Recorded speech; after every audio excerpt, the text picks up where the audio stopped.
sa pagdala sa ating Joint Focus Districts 1 and 2, Distrito 1, Distrito 2, ng Cubing ng Pasig.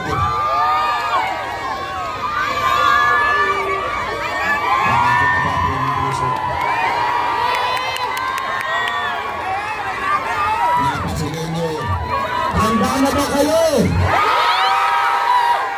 Nasaan po ang mga taga Barangay Palatew? Nasaan po ang mga taga Barangay Pinagbuhaan? Nasaan ang mga taga iba pang barangay? Nasaan ang mga kahit anong sabihin ko, sisigaw? Marami talaga ang mga pasigin nyo. Pinamati ko rin yung mga nakatayo sa track po natin. Hindi pa ko sinamsayanin ng tiyan po. Teka, huwag kalong tatalon ha. Baka masira yung track. Singilin ko ako ng ari. Mga market pet, nakasama po natin, mga seniors po. Yung mga nasa likod ng stage. At syempre, hindi po natin pwede kalimutan ang mga kaibigan natin na nasa upper box, super upper box. Next time na po ni Lord, ha? Ang box na. Nasa po sila. Nandun sa pinakadulo, narinig nyo ba kami? Kung hindi nyo po ako naririnig, tumaway po kayo. Hindi nila ako naririnig. Salamat. Yung parang dito sa harapan, yung mga nakaupo sa...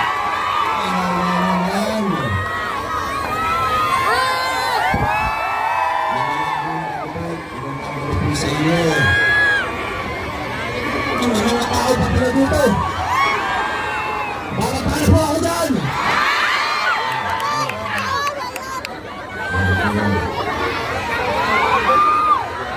Mga pasilyo. Tunay na malayo na po ang ating natin bilang isang lungsod. Ngayong 2025, masasabi po natin, now is the best time to be a Pasigueño.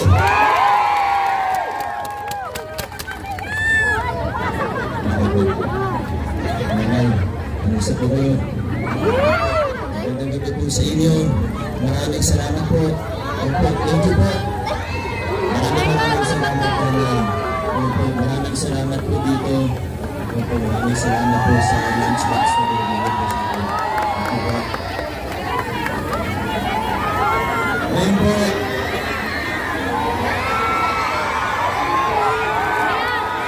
kung nag-aalala po ninyo noong 2019, nagkaroon po kami ng meeting dito din po. Saka natatayuan po natin ngayon. 2019, kasama kami dito ng mas naman. Nagiging ko lang po ang... Hindi na kayo nagkakan po. Kasi hindi tayo ng ating gabineto pagka. Ano naman po yung mga inyong tenga. Mga kalaban!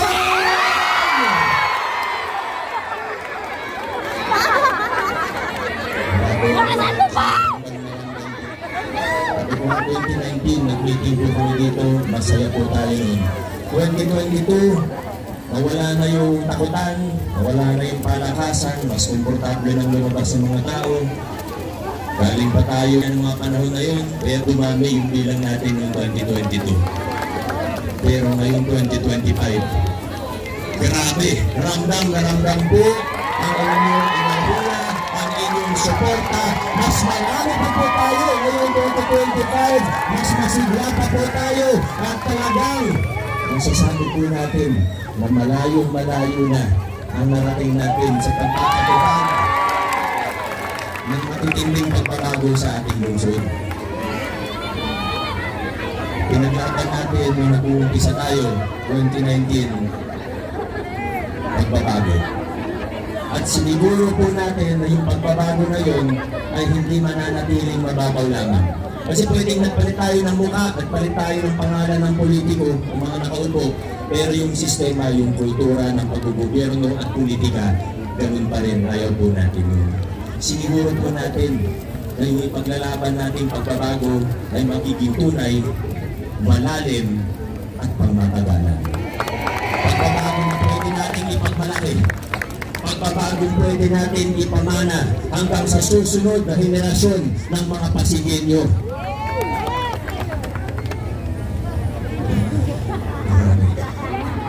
Grabe po.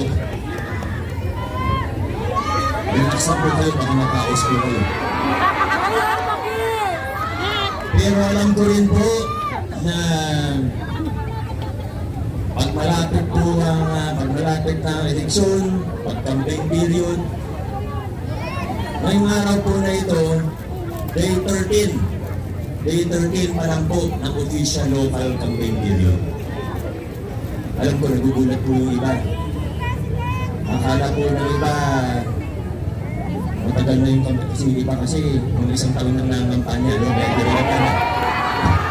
10 days pa lang po talaga yung local official campaign period natin.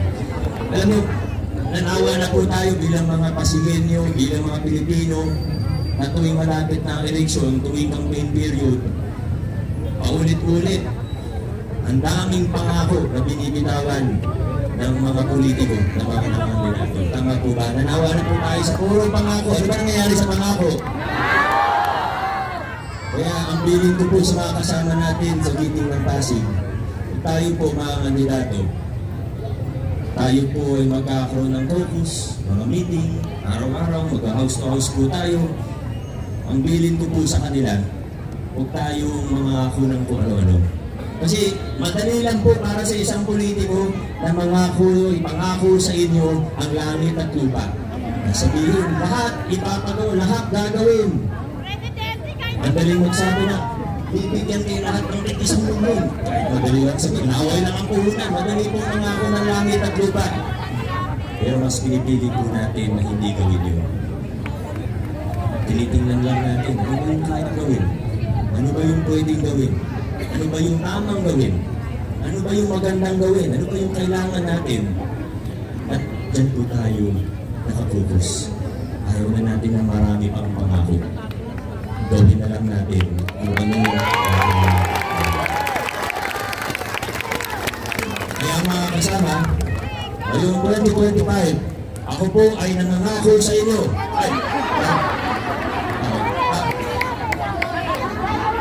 Pinapangako ko po na hindi pa rin po kami mangangako. Nakikita nyo naman po sa aming track record. Unahin na po natin yung mga accomplishment ng mga concert. May mga narating po tayo kanina, pero sa totoo lang, short version lang po yun. Hindi naman po nila may kwento lahat ngayon kasi talaga makabutin tayo ng lagpas sa ating gabi po. Ang madaling araw po tayo dito. Gusto iba, madaling araw tayo dito.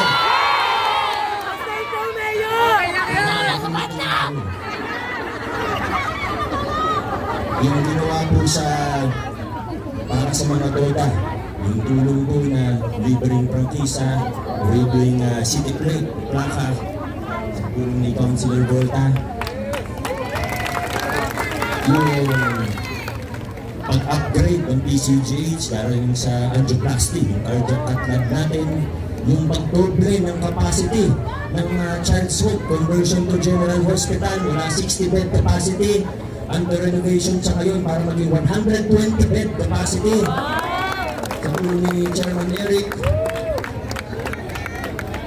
yung pakikipaglaban at pag-aayos ng lupa ng mahigit 3,000 pamilya Pasigenyo para mapasa kanila yung lupang pinatitirikan ng mga bahay nila sa tulong ni Councilor Kiko.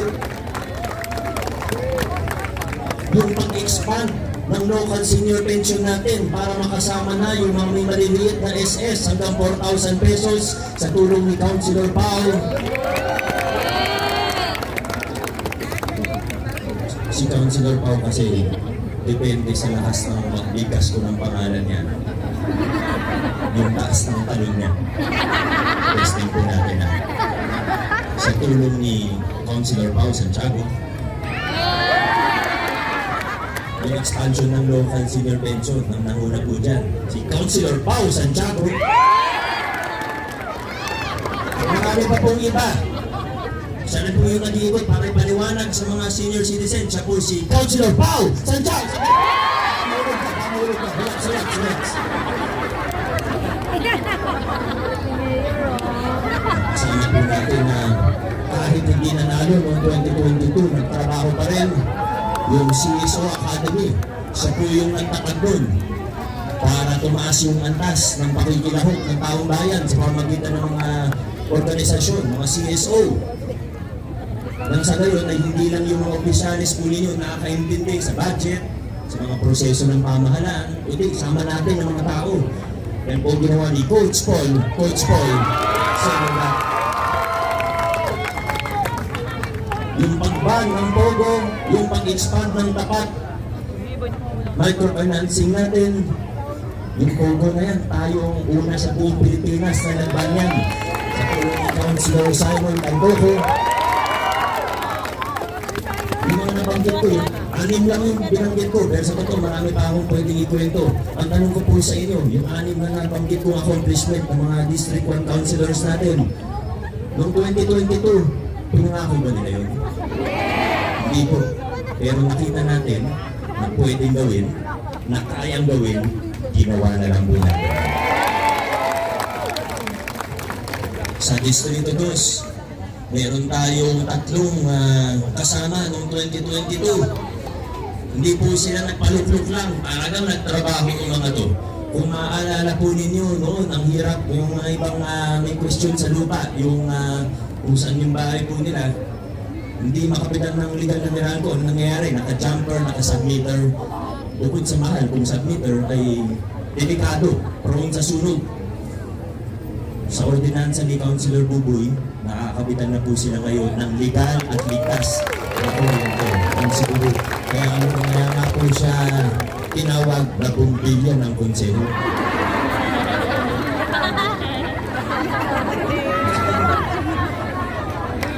Yung sa solo parents po natin, isa tayo sa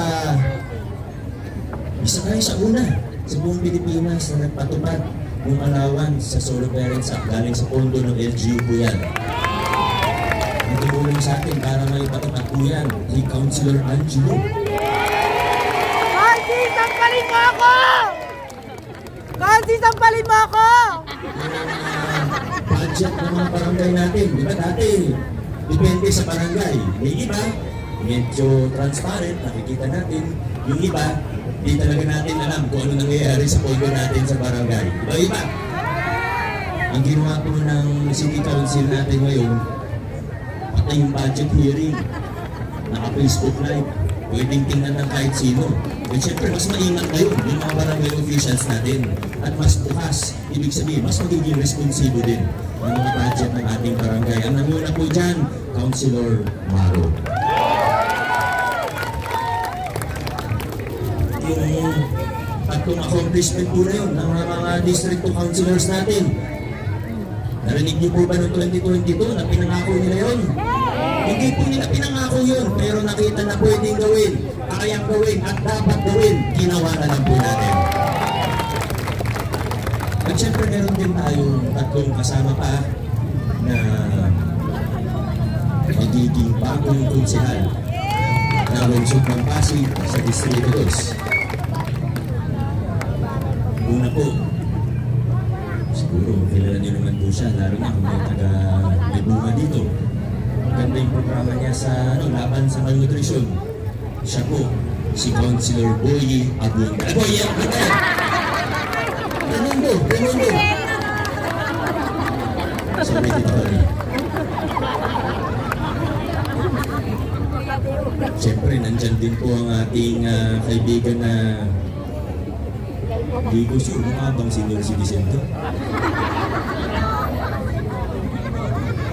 Anong Warren Insinso? Anong Warren Insinso? Si Consiel Warren Inocencio, pag nagsasalita, laging nakaganito. Kung naman tayo dito, sana mo ni Warren Insincio. Diba laging nakaganito? Sana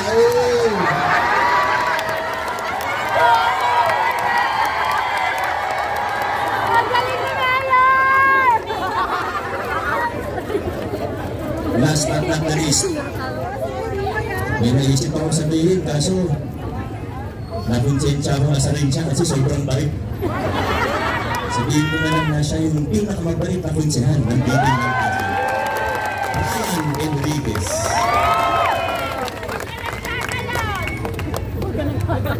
At syempre, kung mayroong City Council, kung mayroong Sangguniang Panlungsod, kung mayroong tagapangasiwa o presiding officer ng Sangguniang Panlungsod, ay, ano ba sabi? Kung mayroong Sangguniang Panlungsod, mayroong tagapangasiwa, ibig sabihin. Kailangan mahusay sa iyong nagkukumpas doon sa City Council. At ang laki po ng pasasalamat ko sa inyo dahil noong 2022, binigyan niyo ako ng mga mas maayos, mas matitibay na mga kasama. Ang ating Vice Mayor, siguro masasabi natin, sinubukan natin siya bilang Vice Mayor ng 2022 pero sa loob ng 3 taon, napatunayan niya ang kanyang sarili. Ano napatunayan niya?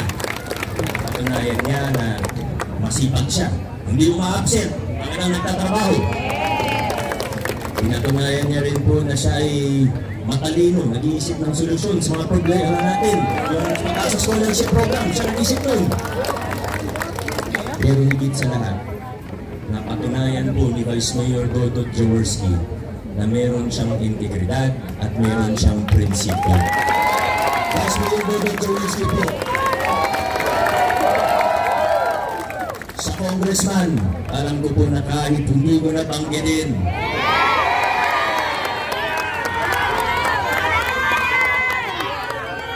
basahin niyo po yung nasa pink na pamaypay ng proyektos po na pinamimigay nila. Isa yan sa paborito kong basahin. Bago ako matulog sa gabi, binabasa ko po yung pink na proyektos ni Governor. Alam niyo kung bakit? Kasi nakaka-proud. Pag nababasa ko yung mga accomplishment ng congressman natin, alam niyo, sa totoo lang, nakaka-proud na yung gumawa po ng lahat ng yan, congressman natin sa Pasig. Roman! Mula 2019, marami tayong nagawa, marami tayong napagtagumpayan. Pero ang totoo, siyempre may pandemya din noong 2020, 2021. Pero ang totoo, mula 2022, nung binigyan niyo ako ng mas matitibay na kasama, mas mabilis din, mas umayos din ang ating pamahalaan. Hindi ito kaya ng mayor lang. Hindi po ito kaya kahit anong gawin natin. Kahit sabihin mo masipag, magaling, hindi kaya ng mayor ito mag-isa. Kailangan buong team. Hindi pwede. Sasakay ka ng bus o ng jeep, yung driver gustong dumiretso. Pero yung mga katabi niya, yung pasahero, gusto mong kumaliwat kanan. Disgrasya po yun, wag po ganun. Kailangan dire-diretso tayo.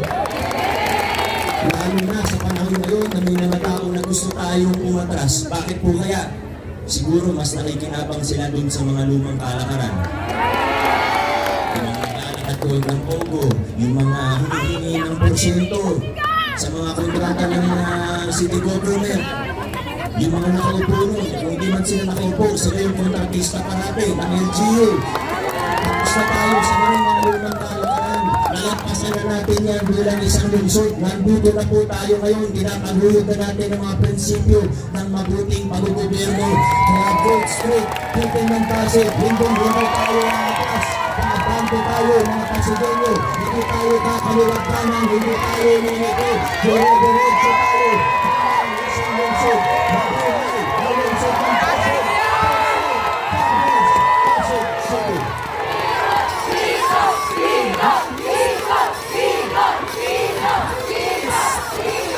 Okay, yung basic 1 and basic 2 po, pag-group picture lang po tayo. Bago po tayo magsalita. Group picture lang po tayo. Yung tatlong po nasa gitna ng mga okay, tingin lang po tayo doon sa mga giting ng Pasig, kaya nakaredy na po sila. Ano lang sila? Last picture!